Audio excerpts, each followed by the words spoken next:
scheme. Okay, but you're going faster. Okay. There's more sharper pieces. There's more turns. And all you have is the helmet. This skiing, you also only have the helmet, but you have to maneuver the machine. Skiers wear helmets? Yeah, they should. G like magic, big nigga pass the ball like magic. I need to own the whole team like magic. Diamond shining like lighting your static. Steady lane switching, 1942 drinking. Fuck your lil' with my joint way thicker. These niggas scamming in my pocket still thicker. We are back at it again with another AZ Way to Act It interview. Our special guest today is none other than Stallion, like the horse. Like the horse, exactly like the horse. How'd you even get that name? It's a funny story. So when I was younger, I ended up buying a house, and I was the only guy with the house back then. When you were, how old? Like 20, 21. Okay. 20, 21. And so what happened is I used to be the guy that would play the music in the backyard, everybody playing beer pong. And, you know the Bobby Shmurda song, where you do the dance, you throw your hat off and all that, right? So I used to do a dance with my legs, and somebody was like, hey, do the Stallion. So they just named it the Stallion. And this is before I'm a DJ. So one day I'm in the backyard, I'm playing the music, and I'm so focused and zoned in on the music that I look up, and nobody's playing beer pong, nobody's playing flip cup, nobody's talking and mingling with each other. Everybody is in front of me, in front of the table, vibing, dancing, as if we're in the club, right? And it just threw me for a loop, and I looked up and I was shocked. So I had to walk away from the computer, and my boy was like, yo, you should be a DJ. And I laughed, and I'm like, what the fuck am I call myself? DJ Stallion? And then it stuck. So is that how you became into... Exactly, yeah. Because I was going to ask, like, when was the point in your life where you looked at equipment and thought, like, yo, this is it. This is late shit I'm going to do. Yeah, it was late. So after that point, a few years went by, and we still had parties. And we had parties from Thursday to Sunday. Thursday, Friday, Saturday, Sunday. All night. And I used to be the guy taking care of the music. And then one birthday, my baby mama got me a DJ controller. And still at that point, I wasn't fucking with DJing. And funny enough, one day we went to a Jason Derulo concert, and his DJ was killing it before Jason Derulo comes up, and it just gave me chills. And I looked up and I said, this is what I want to do. So at the time, I had to be like 24, 25. So I got in the game super, super late. I'm only 28 now, so I've only been in the game like 4 or 5 years. But after that, I was like, oh, I got to go full head, full steam. And, I mean, now we're at this point where I'm on the radio. I'm here with you. You know, I'm everywhere in the city. Yeah, speaking of the radio, how did you even get into that? Another crazy story. So I had my first event. Well, it was actually my second event. Called Lover's Lane back in 2021, and everybody just showed up. I didn't expect anyone to show up, just the homies. And to be honest, at that point, my first event, I probably had maybe 50, 60 people show up to that event. I collaborated with Prince, you know, Pinky Ring Prince, and Hype Babe. They do female clothing, and we collaborated, and we had what I call Lover's Lane, which is all R&B show for the ladies. And some guy was just there and was listening to me mix, and his name is Rascal, and he said, bro, I'm gonna put you on the radio. Older guy, me DJing for a long time, everybody comes up, gives me a handshake, and they say, I'm gonna do something for you, and I kind of just blow them off, right? And so so that was the first event. The first time he told me, I'm going to get you on the radio. I didn't believe him. Maybe 3-4 months down the road, I'm DJing at the rooftop, and he shows up again. And he said, bro, remember I told you I was going to put you on the radio? I'm like, yeah. He said, play something for me. So if anyone knows the rooftop on top of Cambria, it's only house music. So when he said, play something for me, I automatically switched to what 101.1 plays. Throwback music. And so I started playing the throwbacks, and he started vibing. And then he left. We just shook hands and he left. Maybe another 3 months down the line, he called me and he said, "Bro, I need you to come to the station, meet so and so." And after that, it's been a wrap. It's been a wrap. So now I'm on the radio throughout the day, doing events, doing concerts. We just announced a big concert with Wiz Khalifa, and then they do the throwback concerts where all the throwback bands come into play. And now it's, after COVID, it's starting to take off now. Hmm. Which is pretty nice because it like almost came to my understanding that radio was almost like a dying breed, right? It's like with streaming services and shit, people don't really need to rely on the Right. on the radio to get their music heard. So Right.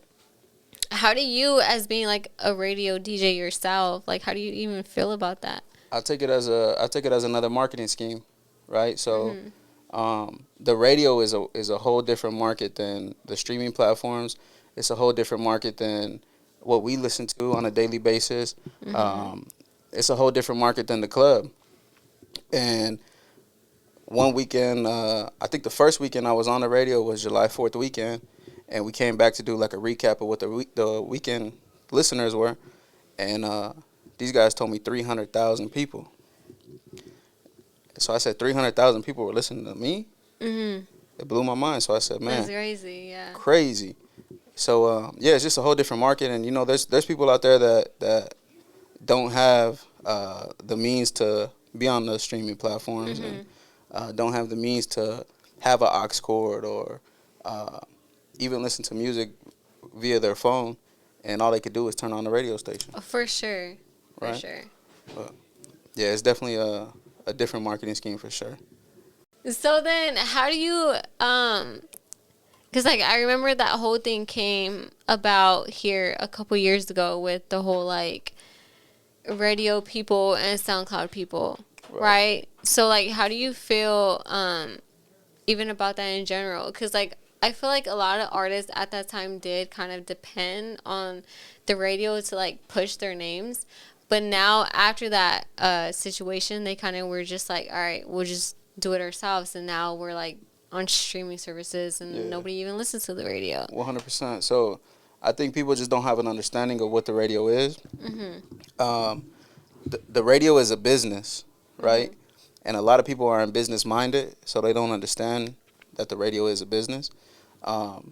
There's specific music that needs to be played because specific artists, specific labels are paying the radio stations to play this music, right? Now, local artists just think because I'm homies with you or because I feel I have a good song that it should be played on the radio, but they don't understand that these artists are paying millions of dollars to get their music played on the radio.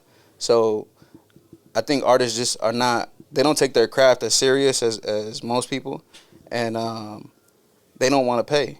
They're too entitled. And yeah, like I said, it's a business at the end of the day. So that's how we treat it. That's how we run the radio station. And if these artists aren't up to the level that they need to be, they need to keep working. That's all it is. Not saying that their music is bad.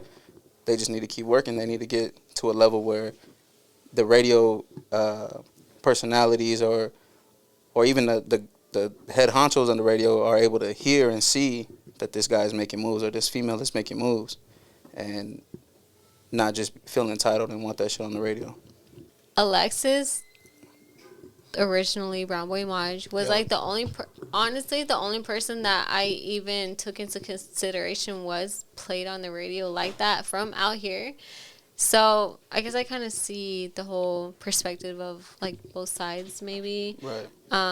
Artists think that like, oh, they don't get played on the radio, so like this and this and that, but then like, oh, they do, so like this and this and that, you know. Right. So it's just the whole like kind of take it with a grain of salt type of thing. Exactly. You know? And understand that this is the music business, right? And if you just make music just because it's your hobby and that's what you like to do and you think it's fly, then that's cool. But if you want to get somewhere, there's also a business aspect to this music thing, and you know you got to understand that, and you got to have the right people put in place to get to a level where Alexis is at, or even bigger than that, Right. and Yeah. you know, get played on the radio, or be in these rooms that people are in. Mhm. Exactly. Um. And the radio station that I saw that you DJ for is like it's throwback. You know what I mean? Yeah. So are you really into throwbacks? Because I remember your event that I went to in February Yeah, was that was Lovers like Lane too. you mix a whole bunch of just Yeah. throwback music. Yeah. So is that like your preferred? That's my strong suit. I love the throwback, like R&B vibes. Mm-hmm. Because nowadays people aren't making R&B music, right? Same. People aren't Yo, making that R&B yes, music, exactly. and when they feel like they are making R&B music, it's it's no storytelling. It's no Mm-hmm. they're always cussing and, like, talking. Yeah. People say they have music for the ladies, but they just talk about a lady so their homie could understand it. They don't talk to the ladies. They don't talk for the ladies. We need like Right? an Arizona Key sweat or something. 100%. You know what I mean? It's Like, funny come that you say on, that, because that's what I call please. myself. Oh, is it? Yeah, I don't sing or nothing, but my mindset is like Key Sweat, Yeah, yeah, yeah. right? And I blame my mother for that, because she Same. I'm super yeah. into R&B because of my Yeah. mom. So yeah, Key Sweat definitely is one of my favorite artists. Hmm. But yeah, I mean, definitely R&B. Um, we I'm about to die. All right, I'm fine. no, but yeah, so it's a throwback. It's a throwback station. I'm super into throwbacks, but I mean, I'm very versatile. I can rage with DJ Goth. I could, I could play the reggaeton and Spanish music. I could do house music. Like I just said, I was on the rooftop playing house music. So I'm very versatile. I could do Right. anything. But Yeah. I feel like that definitely is important, especially from a DJ perspective. yeah, So, like, I think artists being versatile is important, but I think DJs themselves need to be more versatile than 100%. artists themselves, yeah, because it's just a whole bunch of like just tuning into the audience's minds Exactly. and the shit that they listen to. So exactly. Yeah. it's completely different. So then, what would you say to somebody that's trying to start getting into DJing and shit like that? Man, to be honest, you just gotta have a love and passion for music. You gotta understand music without understanding it, if that makes sense. So before I was a DJ, and I'm on the laptop with two YouTubes up, and I'm playing two songs at the same time. I didn't know what I was doing, but I was blending these two tracks. Right, blending is a DJ term Right. for Yeah. the two songs. Right, I didn't know that's what I was doing, and I was beat matching. So this is just stuff that you gotta have from listening to music all day. You just gotta love listening to music and reading people. So there's like a psychological aspect to it as well, where you read someone, you can understand their body language and if they mess with the music or not. Right. Makes sense. Yeah. Okay. Goth wanted me to ask this question, so I'm All right, asking. let's see what this guy. Oh, DJ guy it's not said. bad. It's not bad. He said, so you and Huncho are always together. So what does he do for you, or like in general, or just like you two being together? How does it profit off of you as like a creative yourself? Right. So Hancho is my family. That's my nephew. A lot of people know that. A lot of people don't. But just him looking up to me when he was younger. I just kind of wanted him to always be around, or he kind of always wanted to be around, and I know he loves music and has a passion for music just like I do. He just didn't know what to do with it, and I would bring him around. I would bring him in clubs. He was in clubs when 16, 17 years old. He's at the house parties with me. He's just always around me DJing, or while I'm DJing, just listening to music. And he would even give me pointers like, "Hey, you should do this song," or that song that didn't really go, or things like that. And one day I kind of just got fed up with him being around me and not really doing nothing, right? Yeah. So I said, "Bro, you need to do something. Like, you need to. I'm getting you. Like, I'm risking my name to get you in these places for you to just stand around. So I need you to do something." And he picked up the camera, and now we got a production company, Honcho Productions, where he's the face of that production company. Nice. And you know, he shoots music videos. We do day in the lives. He vlogs, pictures. So anytime you see pictures of me, videos of me. Anytime bigger artists come around, we always doing videos. So definitely look out for him. Definitely look out for Honcho Productions because we definitely coming. Important. Push your people on. Type Oh, shit. 100%, 100%. Yeah. And that's all I do with these events that I throw is I really do it just to put other people on, to be honest. So if I fuck with someone that's in the city, that's doing something, that's making a name for themselves, obviously it's my event and I want to capitalize off of that, but I want others to capitalize off of that as well, capitalize off of my name and the work that I put in. Right, No, so for sure. Speaking of family, though, I didn't know that, like, Fifth Third Joey was your cousin. Oh yeah, 5'3" Joey, yeah, that's I my. had no idea. He Yeah. told me the day of your event because, like, Yeah. I've been cool with him for a minute, and I was like, "Oh, what are you doing here?" And he was Yeah. like, "Yo, this is my cousin. Like, what Yeah. else am I gonna be doing Yeah. here? You know?" Which is pretty funny because then it makes me like it takes me always back to that event, right? And then I think of your wine and sip event. So are you just Sold out, by the way. Yeah, sold out. I couldn't even. Yeah, I took too long to get a ticket. But do you just like, so like beyond more than a radio DJ? Do you just like make events like that? And like, are you like an event guy, basically? I don't want to be known as an event guy. So my whole concept with the events that I throw is, you know, I was DJing in the clubs. I DJ pretty much everywhere. I go to the clubs on a regular basis because you know that's my job and I just like to network and but I started to understand that everybody that's in the clubs, they go to drink and have a good time and they have no idea who the DJ is. Right? No, 100%. So you can go to Westgate, you can go to Cobra, you can go to you can't go to High Score now because you know who the DJ is. But you know you go to all these places and you don't know who the DJ is, but you're vibing.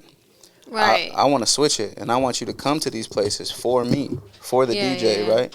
So I say let me throw these events and people are gonna come to these events for me as a DJ, right? So.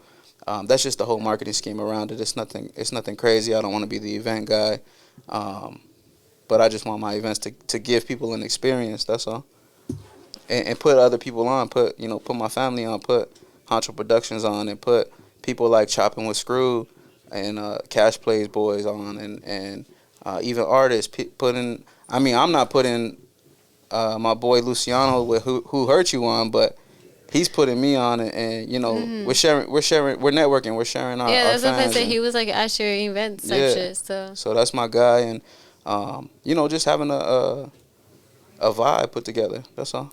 For sure. I think DJs are the equivalent, like the in-person equivalent to like an engineer. They do not get the like respect or whatever that they deserve because like if it wasn't for them, then you wouldn't be having like 100%. all, you know what I mean, 100%. all this shit happening. So yeah, DJs are just as important as engineers, you know. 100%. So it goes like that. Okay, and then to end this interview off, what's the one R&B song that makes you think about like an ex or something? He walked away. It don't really like make me cry or nothing, but it get me thinking. Nah, it get me thinking like. I'm lying. This shit make me cry. Yo, he tried to not say that shit, and you guys made him say that shit. This shit made me cry. It's Drake, Marvin's Room. Stop. I have that CD in my car. Yeah, that Take whole Care album. One of the best, but the Take Care album, classic. I don't cry because it reminds me of a certain situation or a certain female or a certain ex. I feel a certain type of way because I think like, damn, what if my lady's doing that? You know what I'm saying? So, Like, okay, if I want to go based off of the album, I think it's Doing It Wrong. doing it wrong is a good Doing one it too. wrong is like, yo, everybody's doing something wrong. You know what I mean? Like that Yeah. shit always. That song is the one that always has me thinking. Yeah, nah, For sure. Nah, Marvin's Room definitely. Like, I be thinking like while I'm out, you know, DJing late at night, like, who the fuck is calling her? You know what I'm saying? Yo, Like, you're working, bro. that's what I'm saying. But I'm still thinking like that. Like, who the fuck is calling? Like, I don't know. That's just something that fuck. Like, whenever I hear that song, it fuck with me. I'm so weak. That shit is mad funny.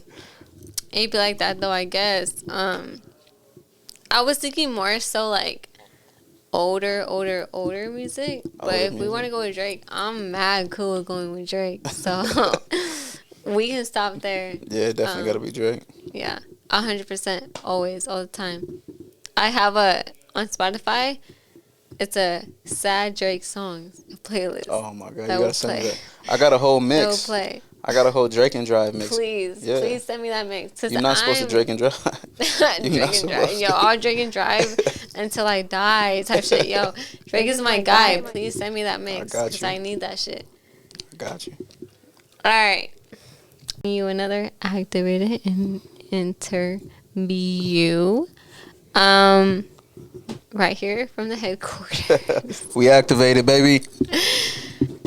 Do not forget to tune in with us every Tuesday at 7 p.m. on the AZ Way Too Active Instagram page. Send in your music that we will review live with our own DJ Goth at azway2active@gmail.com. And yeah, that's pretty much it. Be kind, be active, stay aware of your mental because that shit is mad important. Don't, you know what I mean? And he's wearing Yeezy slides. So so that's where we end the live. Stay comfortable. That's it. In the next life, I still be that nigga. Feeling good, might spin a bag today. It's 10 a.m., I already made a bag today. My baby bad, looking like a bag today. Got at least about 50 in my bag today. And you know the thing on me, so please don't play. Keep the thing on me, so please don't play. 38 special, that's my wild thing. Cartier glasses, but the ice off the frames. Hard to make homies, man.